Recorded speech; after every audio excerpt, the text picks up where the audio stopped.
on va tout de suite suivre le guide, parce qu'on a toujours un guide, nous, dans Midi en France. Hein. On va suivre le guide et on va aller du côté d'Orléans, je crois. Hein. Il est parti, le guide, il est parti très très loin. Ah bah il est parti comme une flèche, et je sais pas où il est du coup. Ah bah là, alors voilà. Ah bah tiens. Il est là, il va revenir parce qu'il est parti sans caméra. Tu vois, ah bah c'est malin. Ah c'est bien joué. Pépère. Donc pourquoi? Parce que j'étais déjà parti à Orléans. Ils Orléans. me suivent et en fait personne n'y a été. J'étais déjà parti à Orléans et parce que comme on est dans le centre Val-de-Loire, moi je partais là-bas. Orléans, riche histoire, hein, Jeanne d'Arc évidemment, histoire de vinaigrier devenu parfumeur et puis c'est également la ville de Charles Péguy qui a écrit les plus belles lignes sur ce fleuve qu'est la Loire, le long du coteau courbe et des nobles vallées. Les châteaux sont semés comme des reposoirs sur les bords de cette Loire que nous allons découvrir en nous baladant dessus. Voilà, faut regarder les bas des arbres là, qui sont là, ça fait presque un cœur là. Bertrand est marinier. Régulièrement, il fait découvrir Orléans depuis la Loire, un autre regard sur sa ville. La Loire, c'est le plus long fleuve de France. Et puis, c'est ce qu'on appelle le dernier fleuve sauvage d'Europe, parce que voilà, les aménagements ont été limités.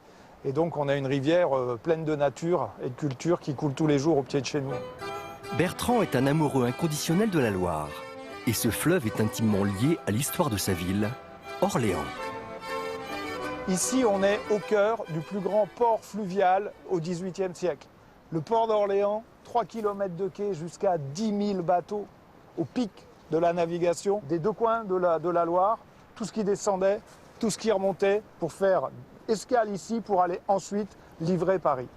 Si la Loire fait autant partie de l'ADN d'Orléans, c'est aussi parce qu'elle est indissociable de l'histoire de France, celle des rois et celle évidemment de Jeanne d'Arc, libératrice de la ville en 1429. Jeanne d'Arc et Orléans, c'est une histoire d'amour qui existe depuis bientôt 600 ans et qui résonne à travers toute la planète. Jeanne d'Arc, le 7 mai 1429, avec ses troupes, après avoir traversé la Loire en amont et être revenue ici, va prendre la Bastille et libérer Orléans. Ça s'est passé ici. Alors bien souvent, on aperçoit encore les vestiges du pont des Tourelles. Et donc bien souvent, je dis aux passagers qui viennent naviguer sur la Loire à Orléans, vous êtes les personnes qui ont vu les pierres, qui ont vu Jeanne d'Arc. Ça, vous pourrez dire ça à vos petits-enfants. À Orléans, Jeanne d'Arc est partout. Dans la cathédrale, sur les vitraux, à travers la ville avec plusieurs statues à son effigie, ou encore avec cette bâtisse, demeure où elle a séjourné lors de son passage dans la cité.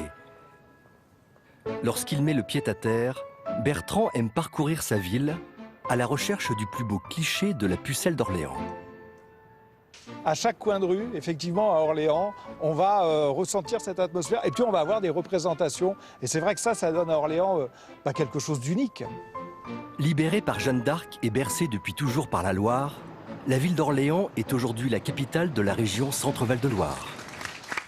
Orléans qui est la capitale de cette région centre et cette Loire qui parcourt cette région qui est juste derrière nous. Et d'Orléans nous ont rejoint ici à Blois Nathalie et Bertrand. Merci d'être venus. Vous êtes le marinier, on l'a découvert. Bertrand, vous êtes restauratrice et tous deux vous mettez en valeur ces magnifiques produits de terroir, hein, parce que le fleuve ainsi que les produits, ils font tout ce terroir de cette région. À ce titre, juste avant de vous remettre le sourire de France, Bertrand, je voudrais juste qu'on découvre quelques images parce que vous nous avez montré pendant le tournage de ce reportage un bateau particulier.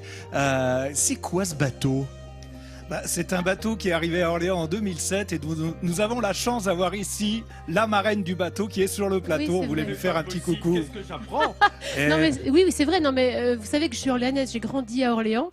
Et c'est formidable de redécouvrir les bords de Loire et notamment avec ce bateau. Il y a des fêtes qui sont organisées qui s'appellent les Festi-Loire chaque année qui sont géniales. J'en ai fait des footings là-bas. C'est magnifique. Ah, tu fais des footings sur la Loire? Ah bah oui, toute petite. J'ai commencé sur les bords de Loire. Ah bon, je croyais que tu marchais ce qu'on sur appelle l'eau. les levées là. C'est très beau. Merci d'avoir montré ces images. Il n'y a pratiquement pas 1 kilomètre des bords de Loire sur lesquels Nathalie Pratiquement n'est pas courue. Ouais. Bertrand, Nathalie, je vous remets ce sourire de France pour tout ce que vous faites pour le tourisme et pour l'accueil sur ces bords de Loire. C'est un travail d'équipe. Il y a beaucoup de monde sur toute la Loire qui font ça et on va le partager avec tous les Ligériens. Merci à vous. Merci, bravo. Ah, écoutez, là vraiment, c'était très engageant.